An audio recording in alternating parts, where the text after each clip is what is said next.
नमस्कार दोस्तों, Punjab Kesari Navodaya times TV में आप सभी का स्वागत है।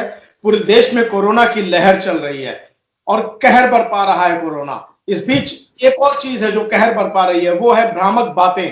ऐसी ऐसी बातें, अफवाहें उड़ाई जा रही हैं, इनसे सावधान रहना है।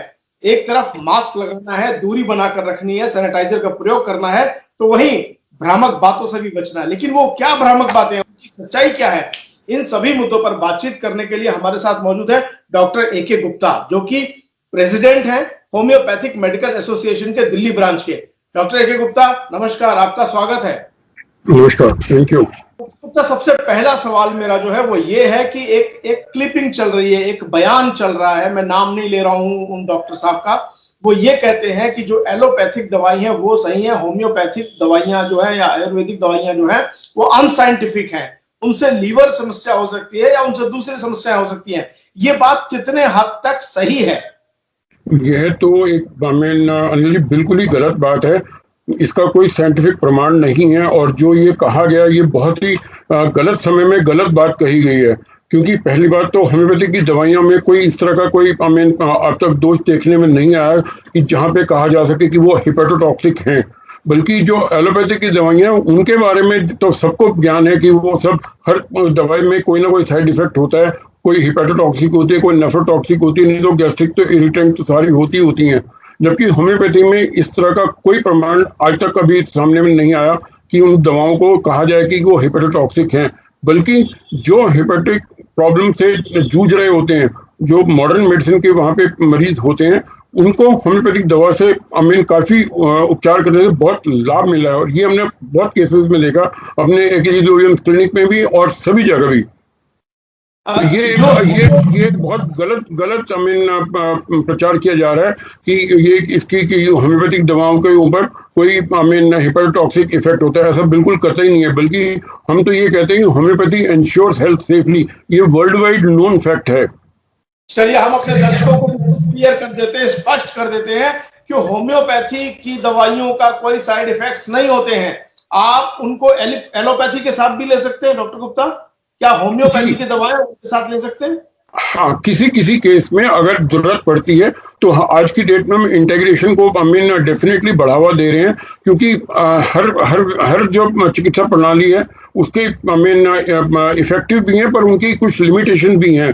अगर हम इन चीजों को देखें कि जहाँ पे जिनका प्रभावकारी है जो सिस्टम है और उनकी लिमिटेशन है, अगर उस लिमिटेशन के अंदर कोई मरीज है या कोई प्रॉब्लम है तो हमें किसी दूसरे सिस्टम को उपयोग करने में कोई आनाकानी नहीं करनी चाहिए। बल्कि उसको अपना के पेशेंट की वेलफेयर को देखना चाहिए और जिससे पेशेंट ठीक हो और उनको लाभ मिले।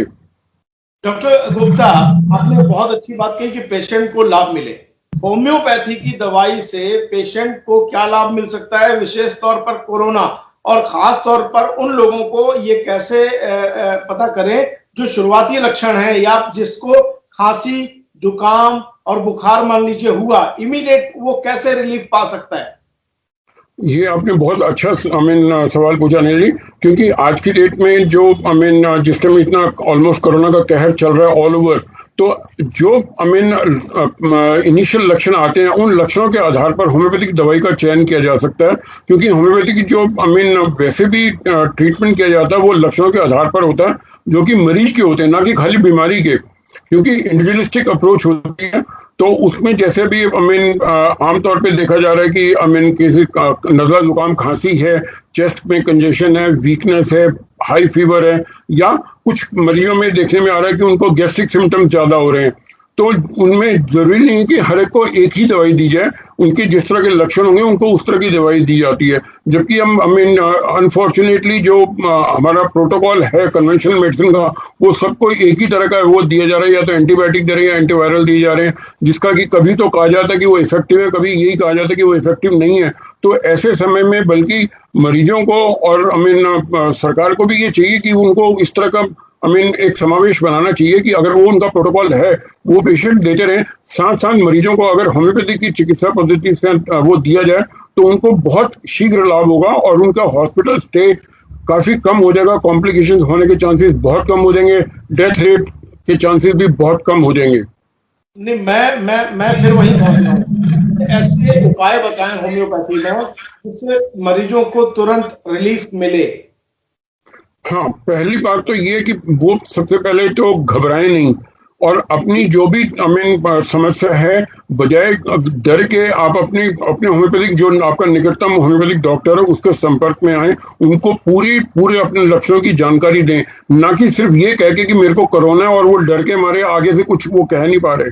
तो कि जब तक लक्षण पूरी तरह से बताए नहीं जाएंगे तब तक होम्योपैथी की दवा को चयन करने में थोड़ी मुश्किल होती है।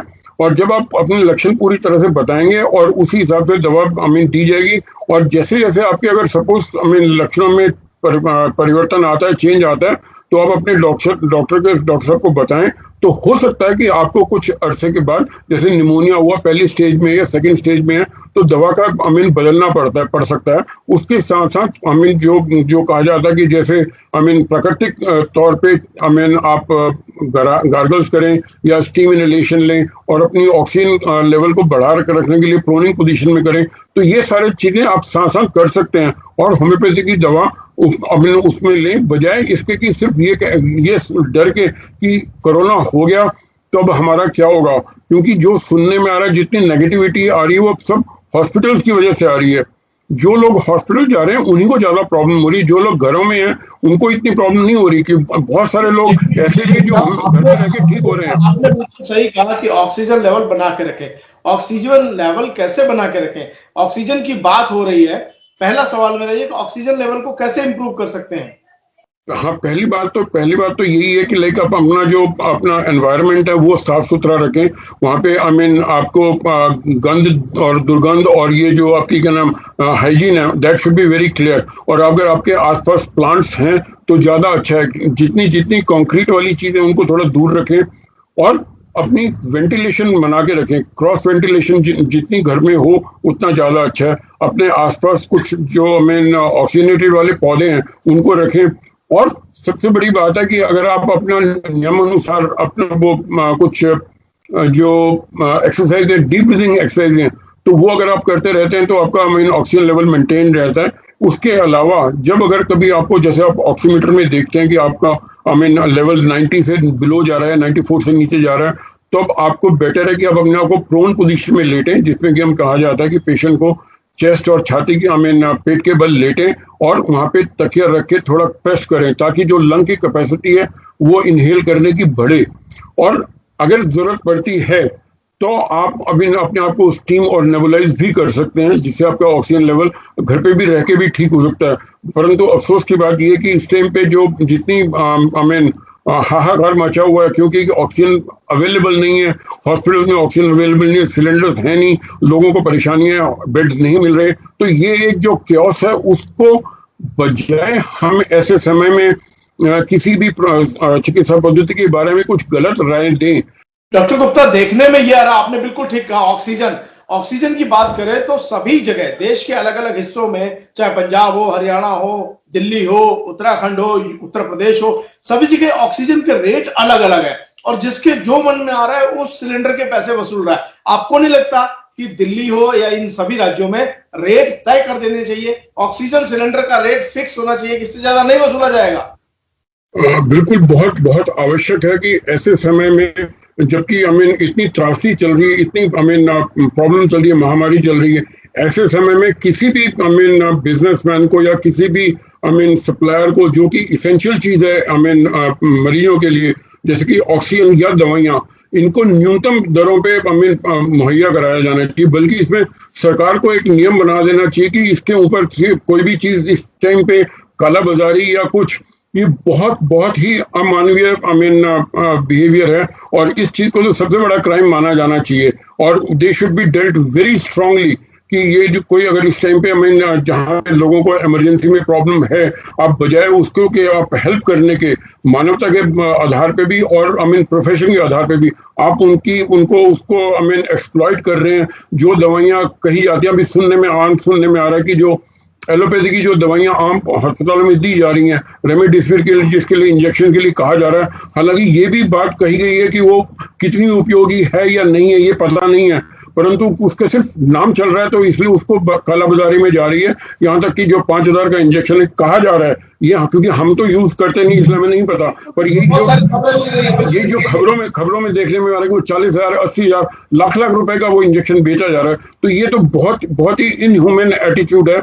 और ऐसे समय में सरकार को चाहिए कि एक उनको अपने आपस के भेदभाव छोड़ के, आपस की पार्टी पॉलिटिक्स छोड़ के, उनको कंप्लीटली एक, जब ये हेल्थ इमरजेंसी है, मेडिकल इमरजेंसी है for the country, we should all unite together and fight together to do away with this corona. और अगर ये हम नहीं करते किसी भी लेवल पे, चाहे वो राजनीतिक लेवल पे है, चाहे वो प्रोफेशनल लेवल पे है, तो ये बहुत गलत है और ये बहुत गलत संदेश जा रहा है।